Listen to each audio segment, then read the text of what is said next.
नमस्कार, स्वागत है आपका फिर से हमारे अपने yoga channel yoga with Mahan के अंदर। कैसे हैं आप सब। आज हम एक नया प्राणायाम लेके आए हैं। हमारे किसी मित्र ने कमेंट किया था कि जो ध्यान एकाग्र है उसके लिए कोई प्राणायाम बताएं। तो हम पिछले जो हमने वीडियो बनाए थे उनके अंदर भी हमने प्राणायाम के बारे में बताया था। आज हम एक जो प्राणायाम करवाएंगे, उसका जो अभ्यास करवाएंगे, उसका नाम है नाड़ी शोधन। नाड़ी तो आप समझते ही हैं, जो हमारे शरीर में जो नस नाड़ियां हैं उनको बोलते हैं। और शोधन का मतलब होता है साफ करना, सफाई करना। मतलब नाड़ी शोधन का मतलब आएगा, अभिप्राय है नाड़ियों की सफाई। हमारे शरीर में अगर बात करें तो कई हजारों नस नाड़ियां हैं जो ब्लड का सर्कुलेशन करती हैं, एक अंग से दूसरे अंग में पहुंचाती हैं, हर एक अंग में रक्त का प्रवाह करती हैं। जब उनके अंदर कोई बाधा आ जाती है तो जो रक्त का प्रवाह है उस अंग तक सही तरीके से नहीं जा पाता।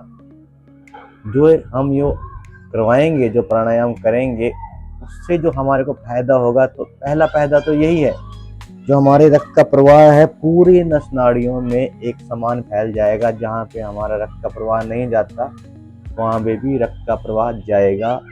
दूसरा फायदा क्या रहेगा, जो हमारा प्राणायाम करते हुए हम श्वास को रोकेंगे, श्वास को बाहर निकाल लेंगे, उससे जो हमारी एकाग्रता है, कंसंट्रेशन है, वो बढ़ेगी, जिससे कि हमारा स्ट्रेस रिलीफ में बहुत ही फायदा होगा।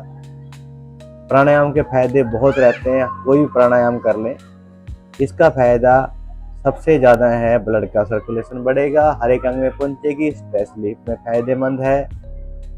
और दूसरा जो मैंने बताया है, ध्यान को लगाने के लिए ग्रंथों में भी बताया गया है कि जब हम ध्यान करें तो उससे पहले अगर हम नाड़ी शोधन का प्राणायाम का अभ्यास कर लें तो हमारे को ध्यान लगाने के लिए बहुत ही फायदेमंद होता है।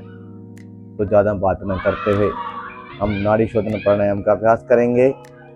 मैं मान के चलता हूँ कि आपने आसन और आगे के जो भी प्राणायाम थे वो कर लिए हैं। जैसे आसन के बाद सर्वांग आसन और शवासन का महत्व है, ऐसे ही प्राणायाम के बाद नाड़ी शोधन का भी बहुत महत्व आ जाता है। इसके बाद अगर हम ध्यान करते हैं तो बहुत ही फायदेमंद है। नाड़ी शोधन प्राणायाम के लिए सबसे पहले तो आप किसी एक सुविधा अनुसार स्थिति में बैठ जाएंगे। जैसे मैं बैठा हूँ, या तो आलती फालती लगा लें, सीधासन या सुखासन लगा लें, या फिर पद्मासन लगा लें। आप अपने कंफर्ट के हिसाब से बैठ जाएं। दोनों हाथ ज्ञान मुद्रा में ले आएंगे। ज्ञान मुद्रा लाने के लिए अंगूठा और जो हमारी तर्जनी है उन दोनों को मिला लें। इस स्थिति में बैठ जाएं। आंखें कोमलता से बंद कर लें। कमर गर्दन सीधी रहेगी किंतु बिना किसी तनाव के। अब दाएं हाथ को प्राणायाम मुद्रा में लेके आएंगे। अंगूठा खोलते हुए दाईं नासिका के पास लेके आएंगे। अनामिका, जिसको हम रिंग फिंगर बोलते हैं, वो बाईं नासिका के पास आएगी। अब दाईं नासिका बंद करेंगे, बाईं नासिका से श्वास को भरेंगे, कुछ देर के लिए होल्ड करेंगे, दाईं नासिका से श्वास को बाहर निकाल देंगे।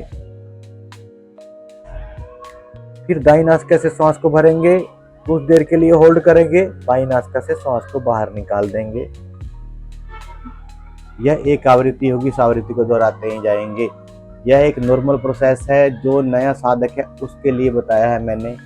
जब आप श्वास को भरेंगे अनामिका से, तो कुछ देर के लिए होल्ड करने का मतलब ये है कि आप अपने सामर्थ्य अनुसार उसको रोकें। जैसे कैलकुलेशन के हिसाब से मैं चलूं, अगर मैंने 2 की गिनती में श्वास को भरा है, पूरक यानी कि श्वास को भरना है, जब मैंने पूरक किया, श्वास को भरा है 2 की गिनती में, मैं तो 4 की गिनती तक श्वास को रोकूंगा। रेचक होता है श्वास को बाहर निकालना। जितना मैंने श्वास को रोका है 4 की गिनती तक, तो मैं 4 की गिनती तक श्वास को बाहर निकाल दूंगा। फिर क्या करना है, जब श्वास बाहर निकल जाएगी तो दाईं नासिका से यानी कि दूसरी नासिका से श्वास को भरना है 2 की गिनती तक, फिर श्वास को रोकना है 4 की गिनती तक यानी कि कुंभक लगाना है, फिर बाईं नासिका से श्वास को बाहर निकाल देना है, वो भी 4 की गिनती तक। भावार्थ ये है कि जब आप श्वास को भरेंगे, पूरक करेंगे तो अपने सामर्थ्यानुसार भरें। 1 की गिनती तक, 2 की गिनती तक, 3 की गिनती तक, जितना आप में सामर्थ्य है। शुरू में कोशिश करें कम भरें, उसके बाद जब रोकें तो उससे डबल की गिनती तक रोकें। जब दूसरी नासिका से श्वास को बाहर निकालें तो जितना आपने श्वास की गति को रोका है उतने ही ड्यूरेशन में श्वास को बाहर निकाल दें। यह नए साधकों के लिए है। 1 हफ्ता इसका अभ्यास करें। तो शुरू करेंगे, मैं जैसे करता हूँ वैसे ही आप करना है। बाएं हाथ ज्ञान मुद्रा में, दायां हाथ प्राणायाम मुद्रा में ले आऊंगा मैं। बाई नासिका से श्वास को भरूंगा मैं। अब की बार 3 की गिनती तक भर रहा हूँ। 3 की गिनती के बाद जैसे ही मेरी श्वास भर जाएगी तो मैं 6 की गिनती तक अनामिका को बंद कर लूंगा।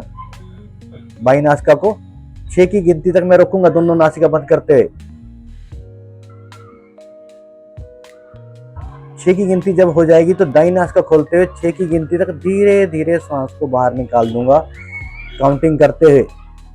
उसके बाद फिर दाई नासिका खुली है तो दाई नासिका से 3 की गिनती में श्वास को भरूंगा, 6 की गिनती में श्वास को रोकूंगा, 6 की गिनती में बाई नासिका से श्वास को बाहर निकाल दूंगा। कम से कम 1 हफ्ता इसका अभ्यास करें। अगर आप 3-6-6 का अनुपात नहीं कर पा रहे हैं तो 2-4-4 का अनुपात करें।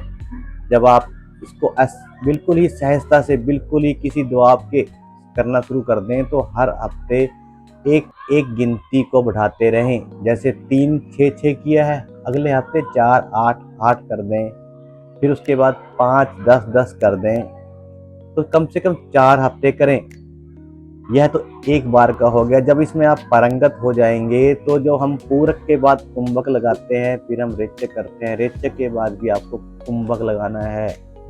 जैसे अब मैंने श्वास को भरा 3 की गिनती में, श्वास को रोका 6 की गिनती में, श्वास को बाहर निकाल दिया 6 की गिनती में। जब मैं श्वास को बाहर निकाल लूँगा मेरे को 3 की गिनती में श्वास को बाहर निकाल के कुंभक लगा के रखना है। यह प्राणायाम का जो हमने अपनी नाड़ी शोधन किया है, पूरा प्राणायाम का भावार्थ हो जाएगा जब हम ये ऐसा कर पाएंगे। 1-2-2-1 ये अनुपात होता है। इसको धीरे धीरे आप बढ़ाएं। पहले कोशिश करेंगे, जो मैंने पहली विधि बताई है आपकी, 1-2-2 करेंगे, बाहरी कुंभक नहीं लगाएंगे। पहले पूरक करेंगे, श्वास को भरेंगे, फिर रोकेंगे, कुंभक लगाएंगे, फिर उसके बाद रेचक करेंगे, मतलब श्वास को बाहर निकाल देंगे। आशा करता हूँ कि आपको जो मैंने नाड़ी शोधन का अभ्यास बताया है वो आपको अच्छी तरह से समझ आ गया होगा। आपको फायदे मैंने बता ही दिए हैं। कंसंट्रेशन के लिए ध्यान में लगाने से पहले बहुत ही अच्छा अभ्यास है। हमारी ध्यान, जब हम श्वास को रोकते हैं, श्वास को बाहर निकालते हैं तो ध्यान हमारा एक जगह पर एकत्रित हो जाता है।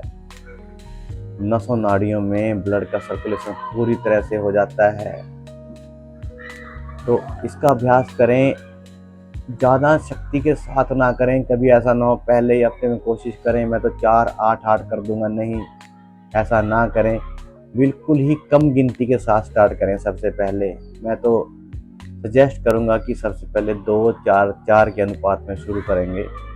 जैसे ही आपको लगे कि आप इसको आसानी से कर पा रहे हैं तो उसके बाद ही अपनी गति को, अपनी ड्यूरेशन को बढ़ाएं। अगर इसमें आपका कोई कमेंट है, आपको कोई डाउट लगे तो प्लीज़ कमेंट में ज़रूर करें। कुछ आपको अलग से सजेशन देनी है तो मेरे को ज़रूर लिखें। अगले आसन या कोई प्राणायाम के लिए अगर आपका कोई सुझाव है। इसी के साथ मैं इसको विराम देता हूँ। आशा करता हूँ आपको ये ठीक लगा होगा। लाइक और कमेंट करें ज़रूर मेरे चैनल को। धन्यवाद।